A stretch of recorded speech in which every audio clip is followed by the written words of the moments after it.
Believers Eastern Church സഭാധ്യക്ഷൻ bishop K P Yohannan അമേരിക്കയിലുണ്ടായ വാഹനാപകടത്തിൽ മരിച്ചത് കഴിഞ്ഞ ദിവസമാണ്. അപകടത്തെക്കുറിച്ച് പലതരത്തിലുള്ള അഭ്യൂഹങ്ങൾ പരന്നിട്ടുണ്ടെങ്കിലും അദ്ദേഹത്തെ കൊലപ്പെടുത്തിയതാകാമെന്നുള്ള സൂചനകളാണ് ഇപ്പോൾ പുറത്തുവരുന്നത്. അപകടത്തിനിടയാക്കിയ കാർ ഡ്രൈവറെ അമേരിക്കൻ പോലീസ് അറസ്റ്റ് ചെയ്തിട്ടുണ്ട്. ഇയാളെ ചോദ്യം ചെയ്ത് വരികയാണെന്നും കൂടുതൽ വിവരങ്ങൾ ഇപ്പോൾ പുറത്തുവിടാനാകില്ലെന്നുമാണ് പോലീസ് പറയുന്നത്. അമേരിക്കയിൽ പ്രഭാത സവാരിക്കിറങ്ങിയ അദ്ദേഹത്തെ സഭയുടെ ക്യാമ്പസിന് പുറത്തെ റോഡിൽ വെച്ച് വാഹനം ഇടിച്ചു വീഴ്ത്തുകയായിരുന്നു. അമേരിക്കയിലെ ഡാലസ് ആശുപത്രിയിൽ ചികിത്സയിൽ കഴിയുകയായിരുന്നു അന്ത്യം. സാധാരണ സഭയുടെ ക്യാമ്പസിലാണ് മെത്രോപൊലിത്ത പ്രഭാത സവാരി നടത്തുന്നത്. പതിവിന് വിപരീതമായി പുറത്തെ റോഡിൽ ഇറങ്ങിയപ്പോഴാണ് അപകടം. 4 ദിവസം മുമ്പാണ് അദ്ദേഹം തിരുവല്ലയിൽ നിന്ന് അമേരിക്കയിലെത്തിയത്. പൊതുവെ ജനവാസം കുറഞ്ഞ മേഖലയാണ് ഇവിടം. വാഹന സഞ്ചാരവും വളരെ കുറച്ചു മാത്രമാണ്. വീതി കുറഞ്ഞ റോഡാണെങ്കിലും വലിയൊരു വാഹനം കടന്നു പോകുന്നതിനോടൊപ്പം ഒരാൾക്ക് സുഗമമായി ഇതുവഴി സഞ്ചരിക്കാനാവും. പിന്നെ എങ്ങനെയാണ് അപകടമുണ്ടായതെന്ന പോലീസിന്റെ സംശയമാണ് ഡ്രൈവറുടെ അറസ്റ്റിലേക്ക് കാര്യങ്ങൾ എത്തിച്ചത്. സുവിശേഷ പ്രചാരണത്തിന്റെ പേരിൽ കോടികൾ വിദേശത്ത് നിന്ന് ഇന്ത്യയിലേക്ക് എത്തിക്കുകയും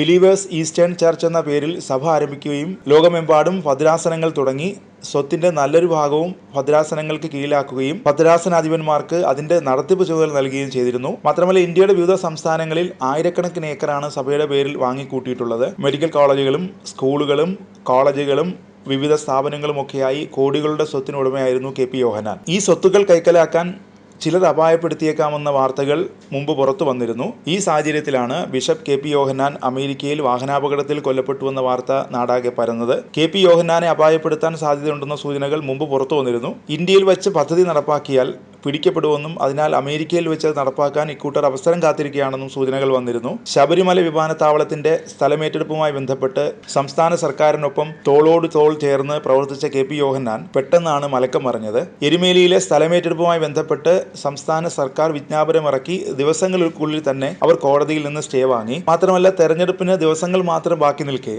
പത്തനംതിട്ടയിൽ BJP സ്ഥാനാർത്ഥി അനിൽ ആന്റണിക്ക് പരസ്യ പിന്തുണ പ്രഖ്യാപിച്ചത് എല്ലാവരെയും അമ്പരപ്പിച്ചിരുന്നു. കെ പി യോഹന്നാനെതിരെ ഉയർന്നു വന്ന ED കേസ് ഒതുക്കുന്നതിന്റെ ഭാഗമായാണ് BJPക്ക് പരസ്യ പിന്തുണ പ്രഖ്യാപിച്ചതെന്ന ആരോപണവും ഉയർന്നിരുന്നു. ഓർത്തഡോക്സ് സഭയിലെ അഹമ്മദാബാദ് ഭദ്രാസനാധിപൻ തോമസ് മാർ അത്താനിയോസിന് സംഭവിച്ചതിന് സമാനമായ അനുഭവമാണ് കെ പി യോഹന്നാന് സംഭവിച്ചിരിക്കുന്നത് എന്ന് പറയുന്നവരുമുണ്ട്. സ്വകാര്യ ട്രസ്റ്റുകളടക്കം സ്ഥാപിച്ച് സ്കൂളുകളും കോളേജുകളും ഒക്കെ ആരംഭിച്ച് 500 കോടിയിലധികം ആസ്തി ഉണ്ടായിരുന്ന അത്താനിയോസിസ് ഗുജറാത്തിൽ നിന്ന് ചെങ്ങന്നൂരിലേക്കുള്ള ട്രെയിൻ യാത്രയ്ക്കിടെ എറണാകുളം പുല്ലേപ്പടിയിൽ ട്രെയിനിൽ നിന്ന് പുറത്തേക്ക് വീണ് കൊല്ലപ്പെട്ട നിലയിൽ കാണപ്പെടുകയായിരുന്നു. അദ്ദേഹത്തിന്റെ സ്വത്തുകൾ തട്ടിയെടുക്കാനുള്ള നീക്കത്തിന്റെ ഭാഗമാണെന്ന പരാതിയെ തുടർന്ന് കോടതി നിർദ്ദേശപ്രകാരം അന്വേഷണം നടത്തുകയും ചെയ്തിരുന്നു. എന്നാൽ പിന്നീട് ഇതുമായി ബന്ധപ്പെട്ട വിവരങ്ങളൊന്നും പുറത്തു വന്നിരുന്നില്ല. തിരുവല്ലയ്ക്കടുത്ത് നിരണത്ത് 1950 കെ പി യോഹന്നാൻ ജനിച്ചത്. കാപ്പലാരിൽ പുന്നൂസ് യോഹന്നാൻ എന്നാണ് മുഴുവൻ പേര്. കുടുംബം മാർത്തോമ വിശ്വാസികളായിരുന്നു. കുട്ടിക്കാലത്ത് കുടുംബ തൊഴിലായ താറാവ് കൃഷി നടത്തി കൗമാരത്തിൽ ബൈബിൾ പ്രഭാഷണത്തിലേക്ക് തിരിഞ്ഞതാണ്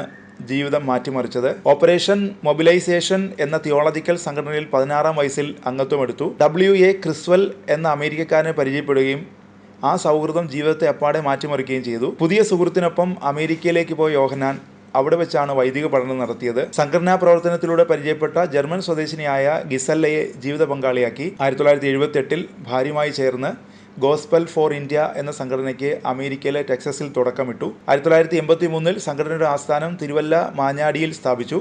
ആത്മീയ യാത്ര എന്ന റേഡിയോ പരിപാടിയിലൂടെ അനുയായികളെ കൂട്ടി. പിന്നീട് ഞൊടിയിടയിലുള്ള വളർച്ചയുടെ കാലമായിരുന്നു. ബിലീവേഴ്സ് ഈസ്റ്റേൺ ചർച്ചിന് തുടക്കം കുറിച്ച യോഹന്നാന് അനുയായികളും ആസ്തികളും ഒരുപോലെ കൂടി. 2003 ബിലീവേഴ്സ് ചർച്ച് എപ്പിസ്കോപ്പൽ സഭയായി. സഭയുടെ സ്വയം പ്രഖ്യാപിത ബിഷപ്പായി യോഹന്നാൻ മാറുകയും ചെയ്തു. കെ പി യോഹന്നാൻ എന്ന പേര് ഉപേക്ഷിച്ച് മാർ അത്തനേഷ്യസ് യോഹാൻ മെത്രോപൊളിത്ത പ്രഥമനായി. ഇതോടെ മെത്രാഭിഷേകം വ്യാജമെന്ന് ആരോപിച്ച് മറ്റ് സഭകൾ രംഗത്തെത്തി. മെത്രാഭിഷേകം നടത്തിയ CSI സഭ മോഡറേറ്റർ ബിഷപ്പ് KJ സാമുവലിന്റെ രാജിയിലേക്കാണ് തുടർന്നുള്ള വിവാദങ്ങൾ നയിച്ചത്. ഈ കോലാഹലങ്ങൾ പക്ഷേ യോഹന്നാനെ ബാധിച്ചില്ല. ബിലീവേഴ്സ് ചർച്ച് പടർന്നു പന്തലിച്ചു. വിവിധ ഇന്ത്യൻ സംസ്ഥാനങ്ങളിലും വിദേശത്തും ശാഖകൾ.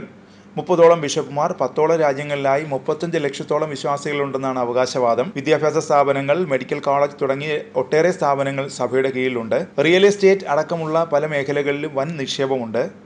ഗോസ്പൽ ഏഷ്യയുടെ പേരിൽ വിവിധ സ്ഥലങ്ങളിലായി ഔദ്യോഗികമായുള്ളത് 7000 ഏക്കറിലധികം ഭൂമിയാണ്. ശബരിമല വിമാനത്താവളത്തിന് ഏറ്റെടുത്തതിലൂടെ വിവാദമായ ചെറുവള്ളി എസ്റ്റേറ്റിലെ 2263 ഏക്കർ ഇതിലൊന്നാണ്.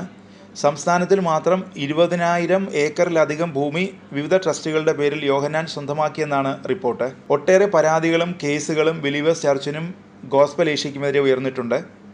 വിദേശ സഹായം സ്വീകരിച്ചതിനെക്കുറിച്ചായിരുന്നു കൂടുതൽ ആരോപണങ്ങളും. ജീവകാരുണ്യ പ്രവർത്തനത്തിന് നൽകിയ കോടികൾ ദുരുപയോഗം ചെയ്തെന്ന പേരിൽ അമേരിക്കയിലും കേസുണ്ട്. 37 ദശലക്ഷം ഡോളർ നൽകി ഈ കേസുകൾ യോഹന്നാൻ ഒത്തുതീർപ്പാക്കിയെന്നാണ് വിവരം. യോഹന്നാന്റെ സ്ഥാപനങ്ങൾ വിദേശ നാണയ വിനിമയ ചട്ടം ലംഘിച്ചെന്ന് 2012 പരാതി ഉയർന്നിരുന്നു. 1990 മുതൽ 2011 വരെ 48 രാജ്യങ്ങളിൽ നിന്ന് 1544 കോടി രൂപ വഴിവിട്ട് സ്വീകരിച്ചെന്നായിരുന്നു ആരോപണം. എന്നാൽ അന്വേഷണത്തിലേക്ക് കാര്യങ്ങൾ പോയില്ല. പക്ഷേ 2020 മറ്റൊരു പരാതിയിൽ യോഹന്നാനും സ്ഥാപനങ്ങൾക്കുമെതിരെ കേന്ദ്ര സർക്കാർ അന്വേഷണം പ്രഖ്യാപിച്ചു. ഇന്ത്യൻ ഗ്രാമങ്ങളിൽ മിഷണറി പ്രവർത്തനത്തിന് വിദേശത്തു നിന്ന് കോടികൾ വാങ്ങി സ്വന്തം ആസ്തി വികസനത്തിന് ഉപയോഗിച്ചെന്നായിരുന്നു പരാതി. ബിലീവേഴ്സ് ചർച്ചിന്റെ കീഴിലുള്ള സ്ഥാപനങ്ങളിൽ ആദായ നികുതി വകുപ്പ് റെയ്ഡ് നടത്തി 14.5 കോടി രൂപ പിടിച്ചെടുക്കുകയും ചെയ്തിട്ടുണ്ട്. ആ അന്വേഷണം ഇപ്പോഴും തുടരുന്ന സാഹചര്യത്തിൽ കൂടിയാണ് KP യോഹന്നാനിൻ്റെ മരണം ഉണ്ടായിരിക്കുന്നത്.